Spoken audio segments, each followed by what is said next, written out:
پشمرده برای جناب وزیر نافو آماده بندرس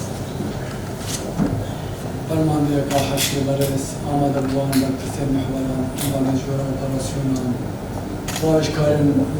افقیمانان بگردرین گشتین جدیر بمبران همولای بخیر بین دور سپاس با آماده بون آماده رسمی دولت تسلیما تروکر کانه بگرد تا پشمرده که آتی انجام بنده مدی بدویر سپاسی همولای که بکن با اشتباهی و خیلی آماده ماهی دریج دارم وزارت پشمرده و کارگیری اما هنگی کاباش و تنسیق کاباش با همشان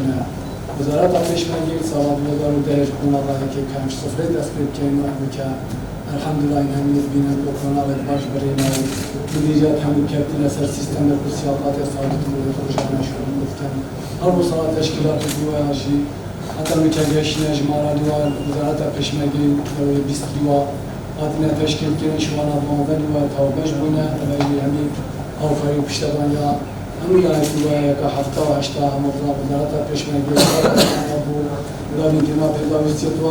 هر کناها کاری ترجیح و کناها شر تروریست قاعده بود که هر دستگاه افغان کناها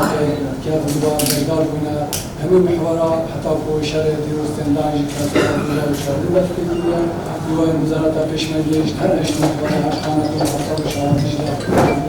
بجدارت خراب و شر تروریست داعش شهید و بیزار جدارنا قربانی دارن داشته شهید ماست یه بنا قد یمشین بعد بکنه استانا با شاب زبری کارش دابرین اجنابی نامو مشکل داره بود همشان افکاریا هر دو کانادا سیاسی تریم افغانستان روزا حکومت داریم افغانستان دیگر حکومت آمادی افکاریا پیمانا با همشان مبارزات دانشجویان می‌گویند تو باندیش نرکه‌ای که با چند مرکز تنظیمی چهار مرکز تنظیمیش کارا بود که خیلی دار وسا مناراتیا وزارت پشمرده عملیات مشترک دارند که کارا بود و کاری خود کردن نتیجه آوکاریا و همیا کار می‌کنند آخونا و می‌برند و می‌گویند بیاسته امریکا سپاسی و همیت کن بود پشتوانی و حالی کاریا و نروسال زیر سپاسیا جناب سعید بارزانی و جناب سعید تیاری و جناب سعید که حکومت تشکیل کن بوی با جوانان کوچی مای درج از پست بیارن هر وسط سپاسیا و همیت کن و همشون پیدا کاری کردن خدمت از این پشمرده میکن باز جناب جهان گفت بنابه